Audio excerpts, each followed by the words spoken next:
Ukrainian forces have so far resisted Russia's relentless aggression aided by mercenaries from the Wagner Group against Bakhmut, having been subjected to constant shelling while Russia brought in reinforcements. The Russians made progress, but it was costly, with Russian troops losing troops at the rate of 5-1 in the Ukrainian army. In the latest footage near Avdiivka, soldiers of the Ukrainian Armed Forces destroyed 2 Russian invader T-72B tanks with a barrage of ammunition. The clip is edited from footage taken by FPV drones and control drones. Previously, the Russian tank had been hit by the Ukrainians, presumably with artillery, and standing in the field with its crew had fled. Kamikazes flew into it and exploded inside, causing a massive internal fire.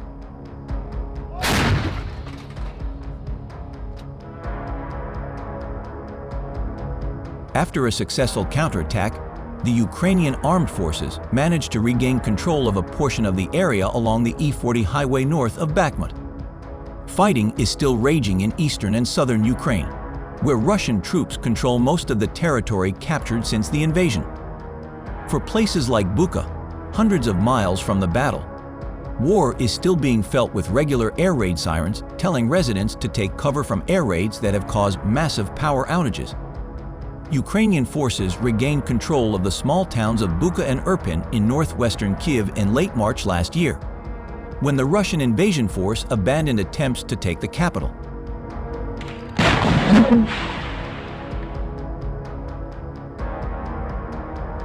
On the other hand, the artillery of the Ukrainian Armed Forces also destroyed the Russian invaders' 152mm D-20 howitzers along with calculations and ammunition.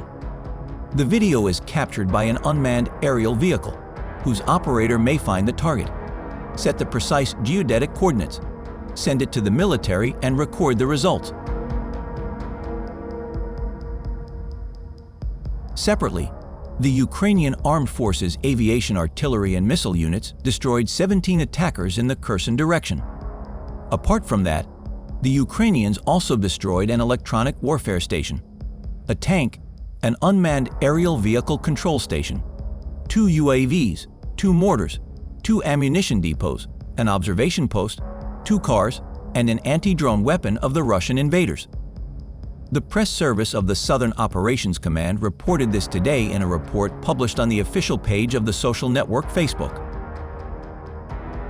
The Ukrainian military has repeatedly shared online footage of Russian tanks being targeted, and many Western analysts say Russia has suffered heavy tank losses at Ukrainian hands during the war.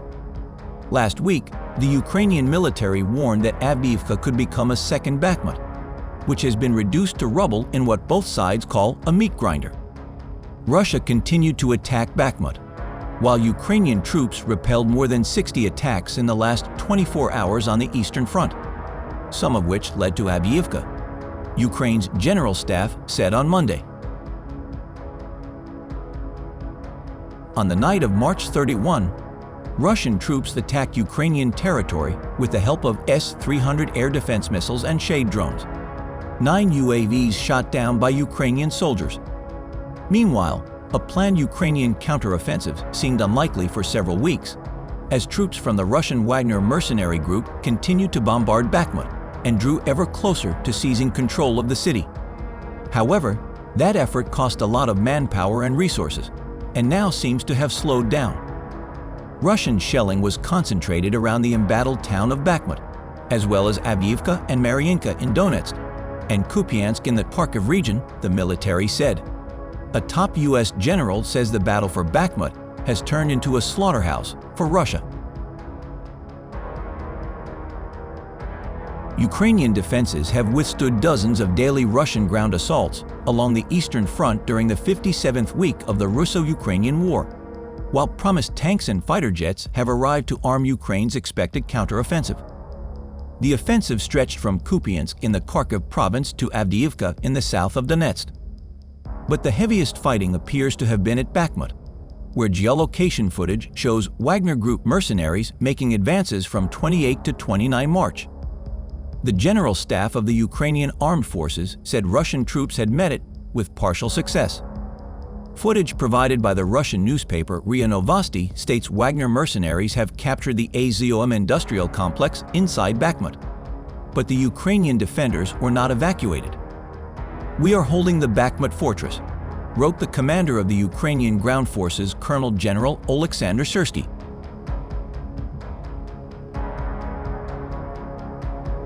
The General Staff of the Armed Forces of Ukraine reported on March 31 that Russia had lost 173,360 troops in Ukraine since the start of the full-scale invasion on February 24 last year. This number includes the 460 casualties that Russian forces have suffered over the past few days. Over the last 24 hours, Russia launched 11 missiles, 4 airstrikes, and 43 MLRS strikes against Ukraine. Russian troops used the S-300 missile system to target civilian infrastructure in Kharkiv. The Ukrainian Air Force conducted 6 sorties against Russian positions, according to the briefing.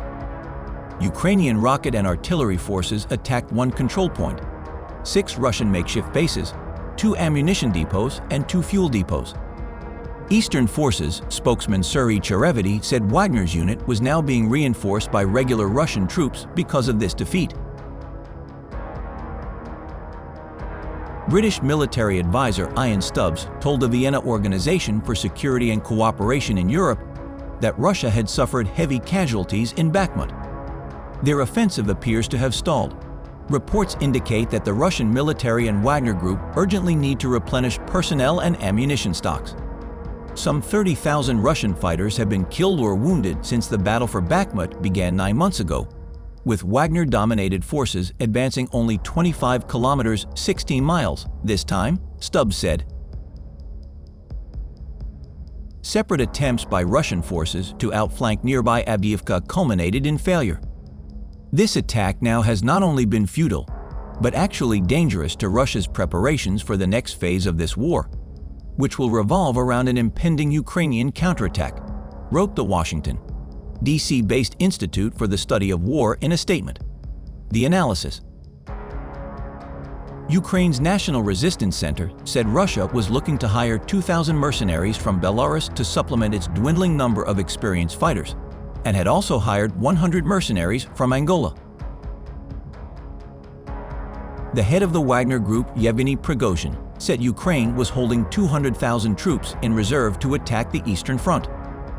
The General Staff of Ukraine received information that Russian troops were digging trenches to reinforce defenses in Crimea.